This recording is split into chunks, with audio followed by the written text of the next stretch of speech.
far, so good. Everybody's great. Yeah. Awesome. So sweet. Very nice. Fantastic. Although nobody's brought any barbecue up to the table. I would be careful because somebody will remedy that before the day's out. So I just want to first of all thank you all for being here so much. We appreciate you guys coming out to Kansas City. My pleasure. The way this is going to, yeah, give them a round of applause for being here. So the way that this will work is I can sit here and ask you questions for the next 43 minutes and 45 seconds and never go to the crowd at all. Or this can be your time to ask the questions you have for our panelists. If you would prefer me just to do all the talking, make some noise. Okay. If you would prefer to ask your questions, make a little bit of noise for us. Okay. That sounds fair. So what we will do, first of all, before we even get started, I want to draw attention to our interpreter, our deaf interpreter here. Thank you for being here. If you, if you are deaf or hard of hearing, please direct your attention there as well. We'll make sure you guys don't miss a thing, I promise. We have a microphone set up right over here to our left, your right. That is the microphone that you will use to ask your questions. You can get up at any time and head to that microphone. You will not offend anybody by moving around because, as we mentioned, we can't see you anyway. So you can get up and walk around. If you have questions, don't feel like you have to stand in the line. If we can, we'll leave a few chairs on the outside so you can sit, because I know standing there for another 42 minutes could be long and taxing. And I've seen some of y'all. I know you're not afraid to sit on the floor either, so that's fine. If you have a question, you'll step up to the microphone. When we get an opportunity, we will call on you. Please give us your name and your question, and our panelists will answer your questions for you. Is that fair? Does that sound good, everybody? Okay. Okay, so the line's already really on. So we're going to go ahead and jump right into it. Let's go with, let's go ahead. What's your name? I'm Tanner. Tanner, what is your question for our group? Phil, as Hermes Conrad, what would you say to Maria as She-Hulk? Now here, woman, you know that HR tells you you can't be walking around with that shredded clothing on.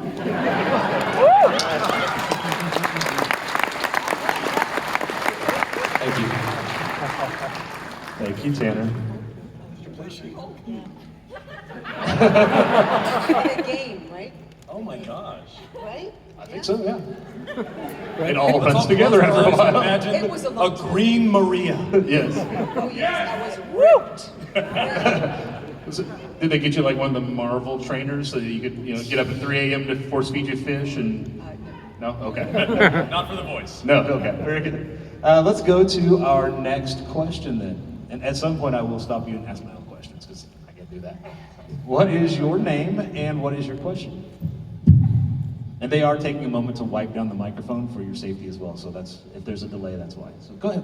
Hi, my name is Kian, and my question is for all of you. What role of yours do you think is severely underappreciated? What roles of yours do you feel like is severely underappreciated? Roles that You've done so I'm gonna guess not Justice League. Based on the crowd in this room. I'm surprised when they do appreciate something that's I'm grateful for it. I'm trying to think. Well, Phil gave me one, so I'm Viper on Jackie Chan Adventures. It was just a joy to be on that show. I wasn't a regular on it, but it was so well written and so funny, and the cast, we just got along great, and it was one of my favorite projects to be involved in. So I would say she's, of the things I've done, she's probably one of the most underrated. And that's thanks to Phil Lamar, because I didn't even, she's so underrated, I didn't even think of her. Well, it's funny you ask about the underrated things, because a lot of times people come and it's like, oh, I love everything that you do. I'm like, really? Thank you for only watching the good stuff. Because the thing is, we are working actors. Not every role is amazing. Not every show is great. I mean, we're lucky enough to be part of something like Justice League. I mean, that's a once-in-a-lifetime career, high water mark. To be able to be part of something so well written, so beautiful, and with such an amazing cast and group of creative people. Like, just, you got one of those, like, I don't really, pay attention to the underappreciated stuff. Right. Yeah, true. You know? Although it's funny because every once in a while someone will come up to me and mention a show I did on ABC Saturday morning called The Weekenders. And that was a fun show, and mostly because it was my first series. And it was the first time Jason Marsden and I paired up, and then later we paired up on Static Shock. Yeah, and for me, when you guys remember things and you tell me that you love it, it's more like, I'm surprised that it is appreciated, not that it's underappreciated. Like Master of Disguise, which was just a ridiculous movie. And you guys, a lot of you love it, and I thought only 13-year-old boys loved it. Well, they're 30 now. Yeah. So, I mean, I'm always so touched, or if I did one guest star on Big Bang Theory and you guys remember it, and it just touches me very much. So that's really more of the experience, is to be appreciated for something I think is not necessarily something somebody would remember. So there's more of that actually, which is really nice. So thank you. Thank you for your question. Thank you so much. Let's talk about this group, this cast, and how this came together. Tell us a little bit about, obviously you were all working. Andrea Romano. That's the name we were all going to drop, but let's go back to the origin, back to the beginning, back to the casting process, back to how you came to be in these roles. Kind of, what do you remember of that time? What do you remember of Andrea and how instrumental she was in putting this cast together?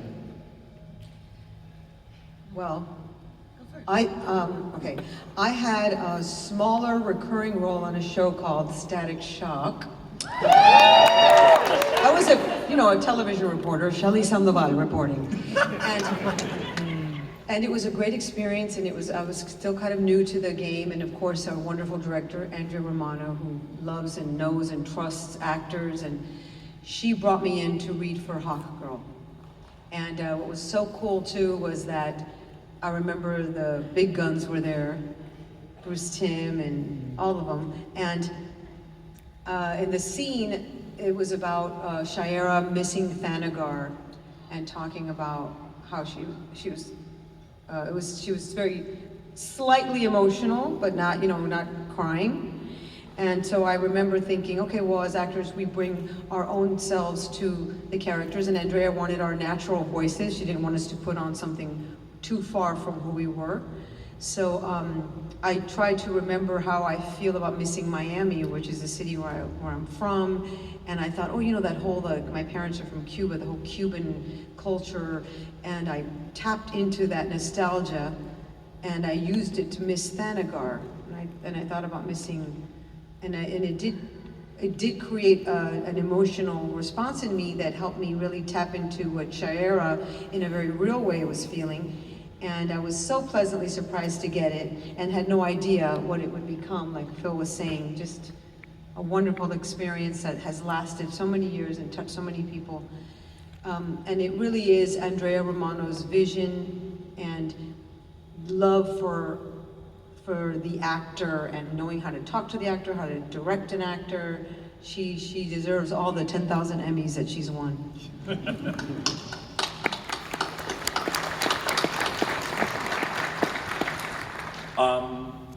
Yeah, when you said, how did this get together? I keep saying Andrea Romano, because she wasn't the writer. She wasn't the one who made the casting decisions, but she guided. She guided the producers, she guided the actors, because she was the casting director as well as the voice director. So she brought in the pool of talent, and it's her vision. She looked at those scripts. What Maria just described back in the early 2000s was incredibly rare in animation. To have a script with that much depth, that you could apply, her level of acting talent to that. Most cartoons were just people being, loud. Right. And cartoony. And cartooning, right. And, you know, Andrea brought in really good actors and handed us really good scripts, and then let Bruce and, you know, Dwayne and those guys go, wow, that's good, and figure out which one fit. I mean, I've told this story a couple of times. When I went in to audition for Justice League, I went in after another actor who I knew and respected, a guy named Dennis Haysbert. Oh yeah. Who played the president on 24, is now the the face of Allstate. We're in good hands with Allstate. Plus the fact that Dennis is like, huge and handsome. Dennis looks like a Bruce Timm drawing of John Stewart. And he's got that amazing voice. And I saw him going like, he's the damn cartoon come to life. And I couldn't imagine anything else, so I just went in doing my Dennis Haysbert. And apparently they like mine better than his. Awesome, I hadn't heard that. Yeah, that's good. That's great. That's good. classic. We had an audition, an initial audition, and then we had a callback. And so you get the call from your agent, okay, you're gonna go to Warner Brothers for the callback. You're gonna meet Bruce Timm and Andrea Romano. And so, you're just driving to the mall. At the time, our animation studio was in a mall. And, I just remember being so nervous. And they had the drawing of what we later came to see as Diana. And Bruce showed me the drawing, and I read, and then they made a couple of adjustments. And Andrea used to say, you just have to remember that she's a warrior and a princess. And you always have to play both of those aspects of her. And I said, no problem. It's so easy. And then it was just, I felt great about what I did. A lot of times you get in the car and you're just like, oh, why didn't I do this? Why didn't I do that? I didn't feel that. I felt like, okay, I did everything I wanted to do in the audition and the callback. And then a couple of weeks later, you get the call that literally changes your life, because that was 21 years ago. And here we are in a room, and look, this is incredible. And I remember saying to Susan, that's your real voice. Wow, it's so sultry and beautiful. You're not like making it happen. I was a little. She said, what do you mean? I said, wow, you're so blessed. Listen to your voice. So it doesn't surprise me that she got it immediately. Thank you. I'm just used to it. Let's go to our next question. Step on up, tell us your name, and ask your question. My name's Mike, and first off, We'll take one step back, Mike. There you go. I didn't realize it was that sensitive. Right. But one, thanks for giving props to Andrea the Queen. That's great. But my question was, taking these roles that you've had, with Susan, you're filling in kind of for Linda Carter. So you've got those shoes filled, but for Phil and for Herrera, you pretty much have the definitive version of that. But even with Susan, you've got like the version of that for a whole generation. So like, how do you kind of like come to grips with that? Like the overbearing responsibility as it were. I did obviously grow up with Linda Carter because that's my age group, but I didn't feel the weight of that hanging over me. I didn't feel like this was a very unique project that was a vision of Bruce Timm's.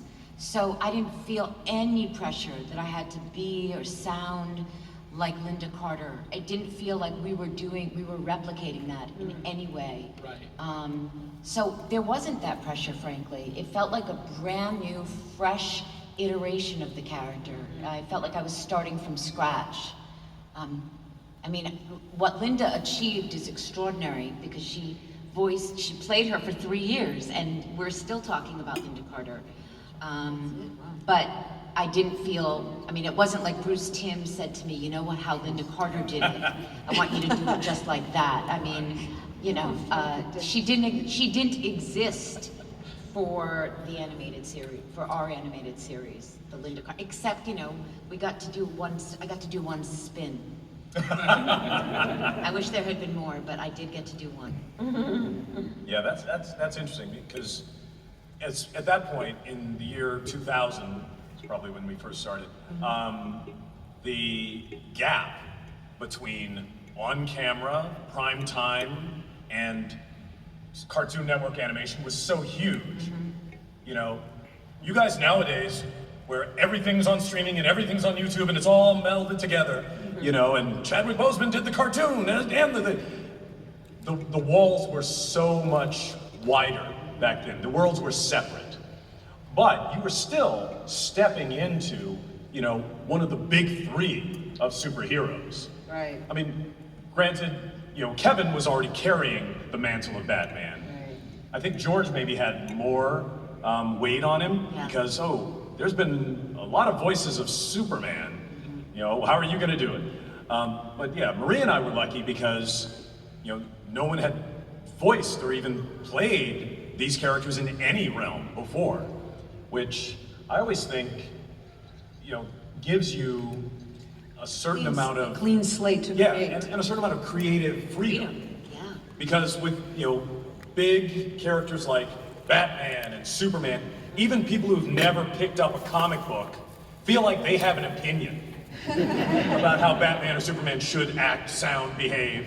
But when you come with somebody who's new, and I think this is my weird theory, this is how I believe the Marvel Universe got started. Because they were lucky that they had sold all of their A-list characters off. So they had to start with Iron Man. A character that nobody had an opinion about. And then you put an Oscar, you know, level actor in there, and it's like, oh my gosh, this is amazing. And you lay a groundwork for a new universe of superhero movies, and then build on it, you know? And I think, yeah, same thing with, you know, the Hawk had, you know, with the romance between Hawkgirl and Green Lantern, I don't think you could have done that. I mean, they dabbled a little bit with Wonder Bat. Yes. But we had it, something like cinematic and emotional, and I was like, you guys, what are you writing here? This is like arousing. It was beautiful, and I just threw myself into it, and I loved it. I loved that, like I was speaking to one of the fans earlier, that it was emotional, human, and we had those superhero, powerful, strong, larger than life, supernatural qualities, but it was the melding of both that I think took it to a different level, and that resonated with our own humanity and our own desire for something greater and superhero and heroic, and it was just wonderful. I loved those scenes. My favorite moment is when I take my mask off for him. Do you take it off or do I take it off? Do you take it off me? Do you guys remember? Do I take it off or he takes it off me? He took it off me. Well, it was just, obviously I remember it very well, obviously. I just love all that. Yeah, and I never even heard of her. I was not a comic book person. And so I'd heard, actually, I remember hearing Hawkman, but I never heard Hawkgirl, and I didn't know anything about her. And I just love that they made her so rich and just that she existed to begin with. It was really exciting. And then I was just so dumb that when they gave me that part where I betrayed the League and all that, I was so upset. I'm like, what am I doing? You guys, why am I doing this? Why didn't you tell me? Because they don't tell you anything as an actor. You just get handed the script, and it's not like you get asked, what do you think? And so I foolishly, didn't like it. And then I realized later, oh my gosh, this is what drama is made of, conflict, Maria. This is the best thing that could have happened. It's so exciting. It's such a wonderful thing to play. So even that was just a wonderful surprise. And that's, a testament to the quality of this show. You go out and find another show where you see a heartbreaking end of a relationship tied to an invasion of the planet. Well, and to your point earlier, this show couldn't have happened in the 80s when we had 30-minute long ads for toys. It couldn't have happened in the 90s when we just screamed at each other with goofy characters.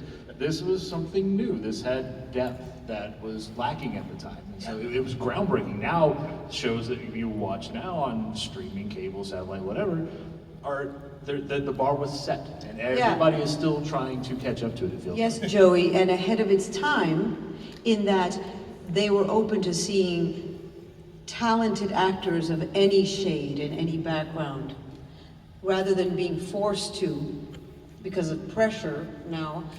They really wanted, from a pure part of their creativity, to see somebody of Latin heritage be Hawk Girl, to see somebody, quote unquote, of color, you know, to just really make it the best they can make it, rather than putting us in boxes based on our surnames or our skin tones. You know, they really let us be the creative talent that we are. And I really am grateful for that, because that was not, you know, that was 20-something years ago.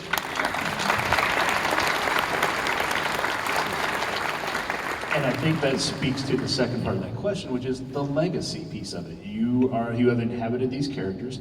It was a while ago since we had our final episode, and yet here we are still talking about the depth and the richness and the groundbreaking series that you guys participated in. So I think I hope that answers the question that we had. Let's step up to the mic and give us your name and Thomas Crouch, the Grouch. Helped until yesterday with his sign.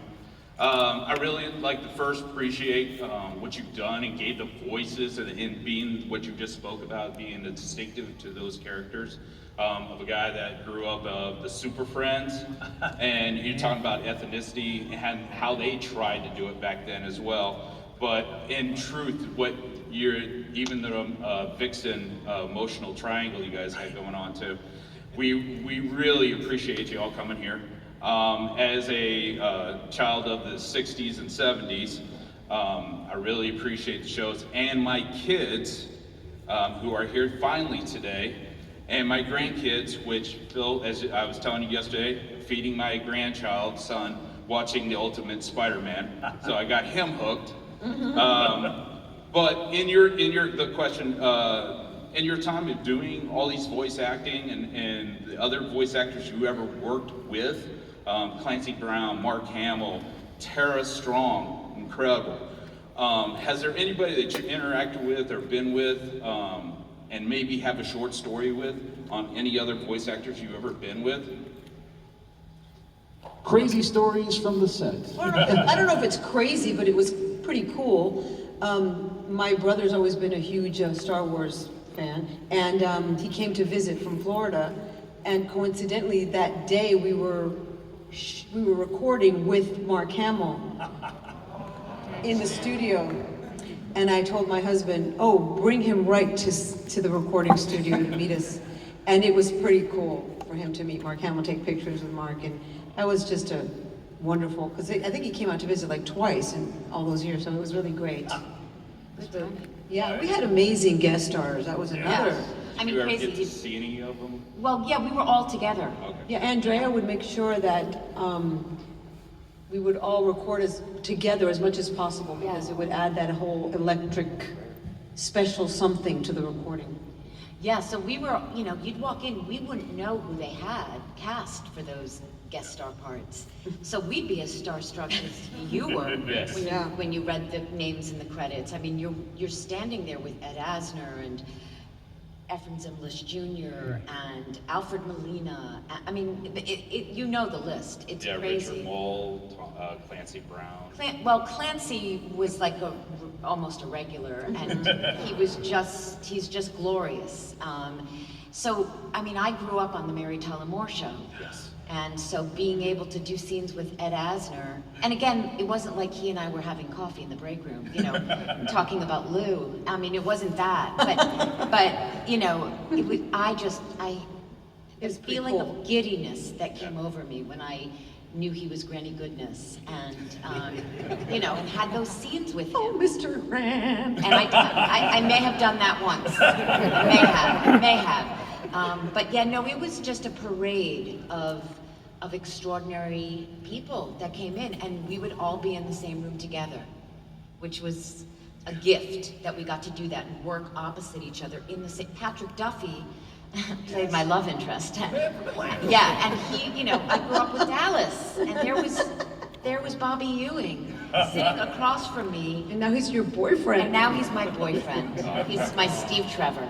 And it was, you know, it's just such a kick, such a kick. Well, remember Andrea said that these actors wanted to be on our show. Yeah, for scale. They're like, we'd For love to do scale. that show. We hear that show's good, or we've seen that show. We'd love to do that show. Like, that's pretty cool. Yeah. And also to be able to do something where your kids can watch. We heard that more than a few times, like for people who were doing more adult-oriented shows or films. It was like, you know, I wanted to do something my kids could enjoy with me. So yeah,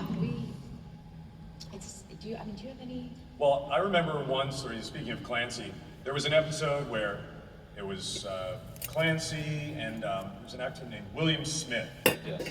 And then of course Kevin was there.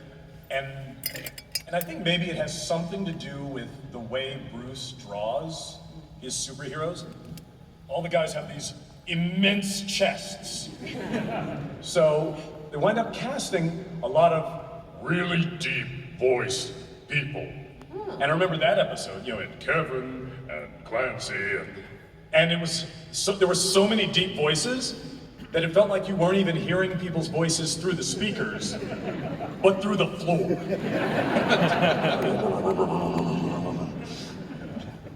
That was fun. Great question. This guy's obviously parenting and grandparenting correctly. Yes, well done, well done. Raise them right. That's right. Well, and to that point, I mean, I have children as well who are teens and preteens, and I don't know a time when your voices weren't in my house. whether it's Wizards or whether it's Samurai Jack, I mean, whatever the case might be, for whatever reason, it's like, and it's weird. If you had this, and I'm sure you've experienced this, television is a different animal than film. We go to the movies, and for lack of a better word, and don't take this the wrong way, films are kind of disposable. We spend 2 hours in the theater, and we walk home and we process it, but that was at the movie theater. Right. When you're in people's homes, I mean, you're in their homes. You're in my home. So when Phil shows up at my home, it's like, come on in. It's Phil, guys. It's okay Yeah. for the kids. Guys, it's John Stewart, you know. But have you had those interactions with fans where, you know, you don't know them, but they think they know you because you're in their home? We've all had that experience. I mean, it's one of the reasons we love doing the shows, because we get told over and over and over again that we were part of someone's childhood.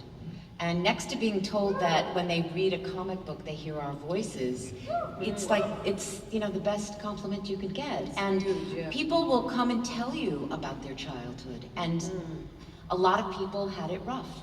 And if the Justice League gave them some comfort and solace while they were growing up, that's a beautiful thing, and that we were a part of that, and that's a connection we've made with the audience. So,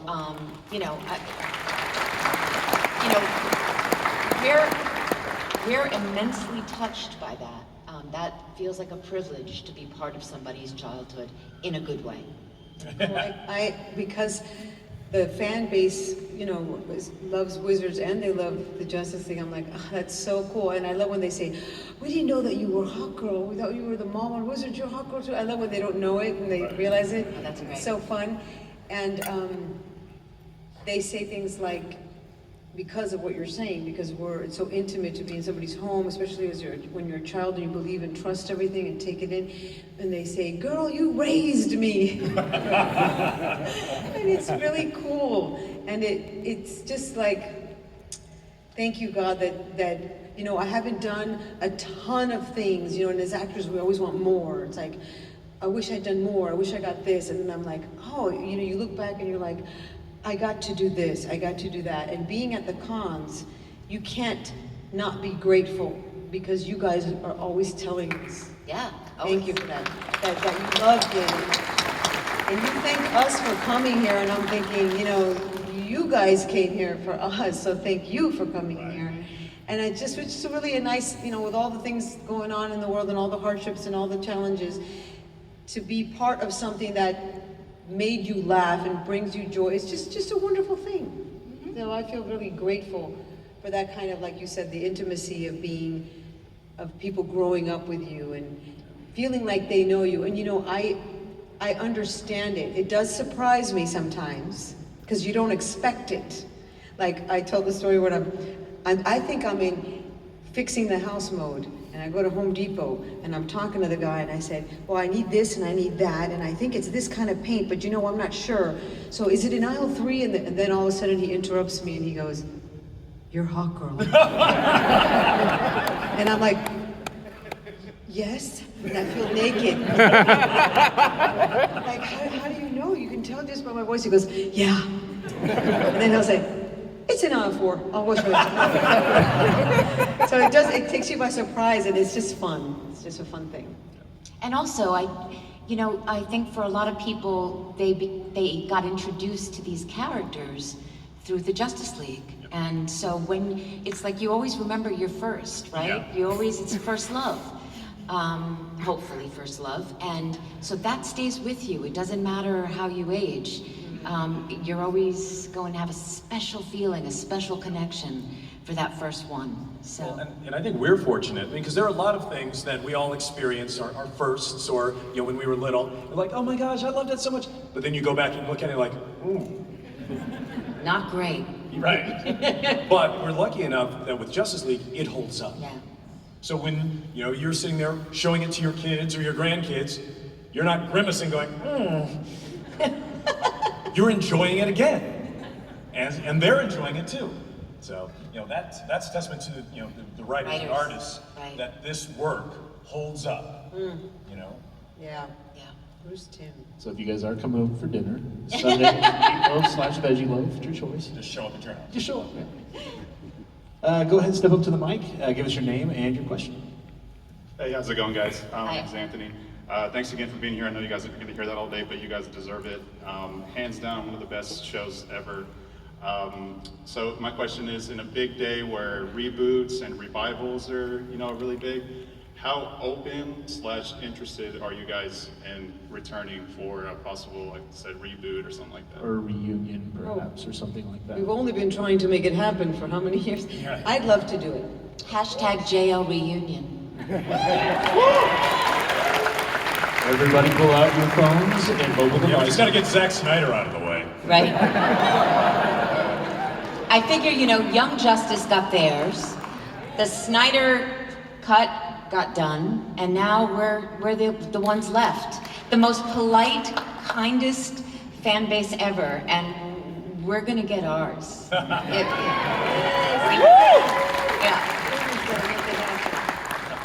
So again, mobile devices, #JL reunion. #JL reunion. Thank you. Thank Question? you. Come on up. We've got time for just a few more, so come on up. Okay. First, Miss Eisenberg, I dressed up as Wonder Woman for Halloween because of you. Hi. Hi. And speaking, this is a little off topic, but since we brought up reboots, I thought, this is for Mr. Lamar, by the way. In light of recent events, I thought it would be cool if Osmosis Jones came back. So, I'm guessing they won't want Chris Rock back for that, so would you ever be willing to do that again? I think she's offering you a job, Phil. Well, no, that's pretty much on Chris's plate, I'm sure. Well, I would. Osmosis Jones! Well, I would love Disinfect your hand before you jump up on this stage! I would love to hear you in that, maybe.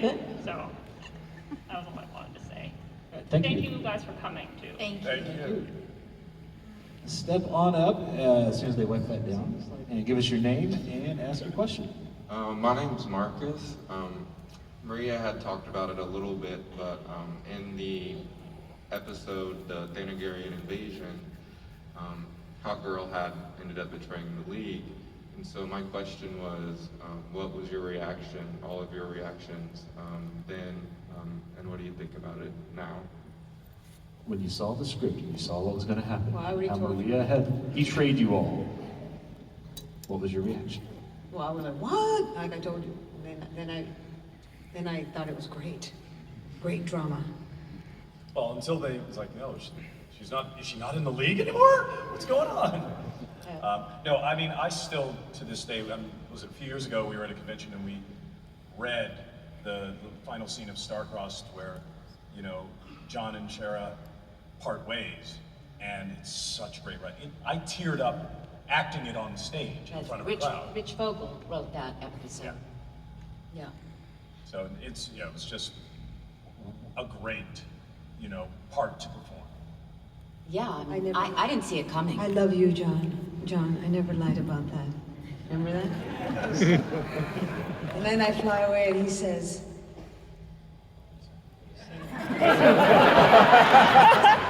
I love you too. remember that? Yeah, it was just great. Yeah, it was. But didn't see it coming and was like really, shocked by the betrayal. I mean, Wonder Woman and Diana and Shair were never the same again. I mean, You voted to get me kicked out. I'm sorry, what? You voted against me. I know. You I don't really think said this I'm is not the gonna right place to talk about it. You and I can. The Flash was my champion, voted for me. That's true. But you and the Bat stuck together. Well. That's right. Yeah, no, so didn't see it coming. Great plot point, just a great plot. And so much material to act with her being the betrayer that she was. Well, thanks. It's fresh. It's fresh. Some wounds just don't heal. Obviously, it's still there. Still there. It still hurts. Thank you for your question. Let's get another one. Come on up. Hey, buddy. If that mic, hey, you know what? Come here, bud. Come over here. Come here. Come over here, buddy. I got a mic for you right here. Come on over here. No, I want to use. You want to do that one? You know what? I don't blame you. Scared. Smart man. Yep. Go ahead. What's your name, bud? Jonathan, Hey, Jonathan. What's your question? my question is how do you, know when the bad movies are coming, and how do you just know when to not watch the bad movies? That's a great question, buddy. Thank you. How do you know not to watch the bad movies? Ooh, that's tough. As the Justice League, how about you approach the dealing with of a bad movie? Anybody understand enough to answer that one? Ask your mom. Do you mean bad superhero movies? When they Yeah. when they try to do superhero movies and they're not good ones, you mean? Yeah, how do you know when to not watch them, and you say, thanks for not watching them? Oh, when I was saying about the good versus. Well, actually, you don't know if something's bad until after you watch it. True. Or you read the reviews and you ask friends and you, right? I don't know. Sometimes, I've had people who didn't like the Batman, and I really liked it. I liked it too, the really long one. I didn't even feel how long it was. My daughter, she's part of Dano Nation. She loves all Dano. And she saw it like 3 times, I think. Oh, wow. So we saw it the first time because she really wanted to watch it. And I thought it was good. And I don't know, I kind of like let things be, and I let it make me think, and I don't judge it too harshly. But then I read some reviews, and they were like, and I'm like, oh yeah, that's true. It wasn't, why did they do that? But I guess, art is so subjective, and you got to give something a chance, I guess. I always thought it would be so smart to let the people who wrote the Justice League write some of the live action. Mm-hmm. Please. Because, having seen Justice League, the live action movie, the first one, I mean, it's been since repaired, but Triage. it was, I won't get that time back. That was tough.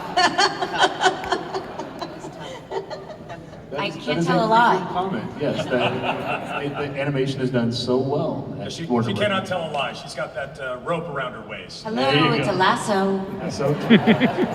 You're right. That's right. Let's give Jonathan a round of applause for stepping up to the microphone. Good job, buddy. Oh, also my mom has a question. Your mom has a question? Yeah. Let's raise the microphone for mom. Hey, Mom. What is your question? Thank you, guys. Have you ever dressed up or cosplayed as your own characters or something else that you really enjoy? The most I've done is I did the Daily Show with Tim Daly and Sam Daly, and the most I did for that was just the tiara and the bracelets and a shirt, and I did wear the boots, some very fancy boots. So I think that's the closest I got. Dressing up as your characters? Yes. Well, I always wanted to, but my family's like, no. No. Those wings won't fit in the SUV. Well, you know, there was this girl who cosplayed it at one of the cons, and it was so well made. Yes. It was like really cool. And her wingspan. Yeah. No, not the recent one. This is like the New York con. Do you Oh, okay. Yeah. It's a few years ago, and I was like, she made it. She's like, I do this professionally. I make costumes, and it would be like several $100s, and I was like, oh, should I get one?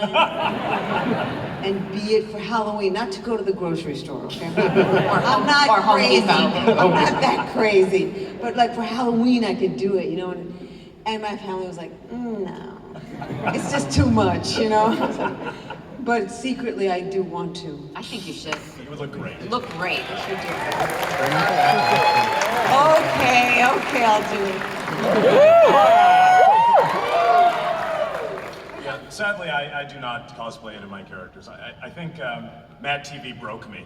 Because I spent, 5 years putting on wigs and makeup and actually a couple of times had to do spandex suits. Yeah, we had a superhero parody sketch called Power Friend. And on an episode of Big Time Rush, I had to wear, a hawk power suit. And I realized, I think you have to have superpowers for this to not be insanely uncomfortable. But after doing 5 years of sketch comedy, I can't even dress up for Halloween anymore. So sad. I'm broken. As we start to wrap things up, again, this has been a fantastic look back at a work that we all love, and I know that you have to be proud of. Where can we find you guys currently? What can you talk about that you're currently involved in?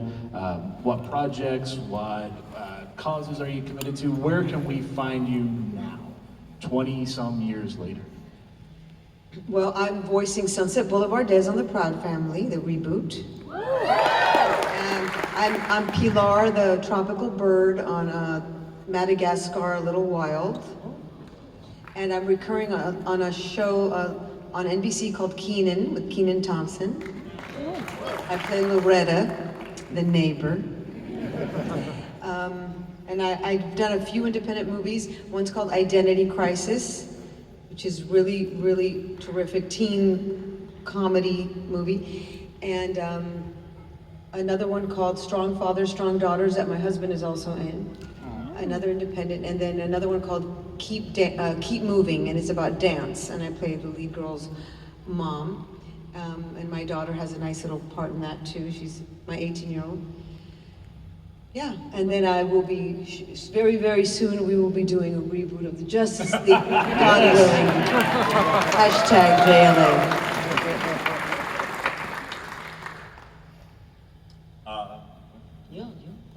Let's see. Been working, continuing on a show called Craig of the Creek on Cartoon Network. Such a really good show. And actually, we're going to do a spin-off of that, Jessica's Big Little World, that hopefully they announced. Yes, they have. See, this is the tricky part. Yeah. When people ask you in animation, what are you working on? It's like, okay, whatever I'm working on now, you won't see for a year. Right. And Disney may come and shoot me if I mention it before then.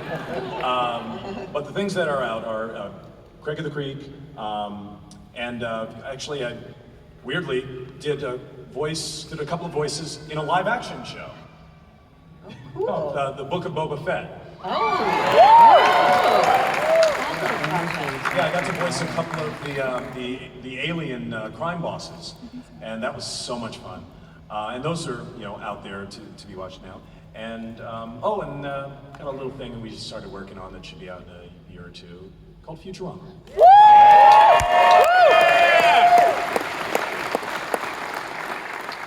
So I'm voicing Wonder Woman in the DCU Online universe, so that continues. And then I wish I could say, because it's a pretty big deal, but I'm voicing 2 different characters in 2 pretty big game franchises, but I can't tell you. We will cut you off there before you get No, in it's trouble. so depressing because I just did an interview and it was with a buddy of mine and he said, okay, no, you couldn't tell me last time, but can you tell me now? And I said, I still can't. I still can't tell you. So anyway, listen for me in a couple of big franchises and I'll one of them will be surprising because you won't expect me to be there. But the other one, you will be expecting me to be there. But yeah, soon, probably fall. Wow. Yeah. Susan, I'm gonna have to start calling you Susan Tiesenberg. Ladies and gentlemen, have you had a good time today? Let's give one more renegade of Planetcomicon applause for our panelists.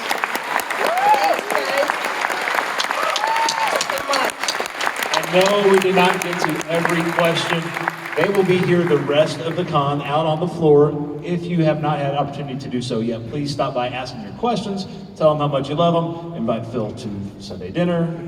All of those things you can do out on the floor. Before you guys take off, we want you to be a part of this. We want to help you capture this. So as part of Planetcomicon, what we're going to do is we're going to get a photo with you all. What we'll do is we'll stand up. We'll turn our back to the crowd, which is like weird, dangerous, but not because this is a cool crowd.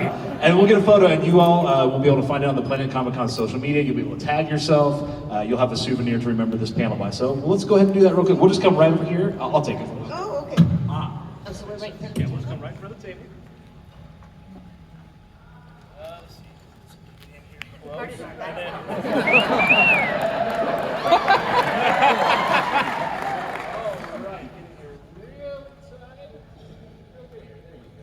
On the count of 3, say Justice League. 1, 2, 3. Justice League!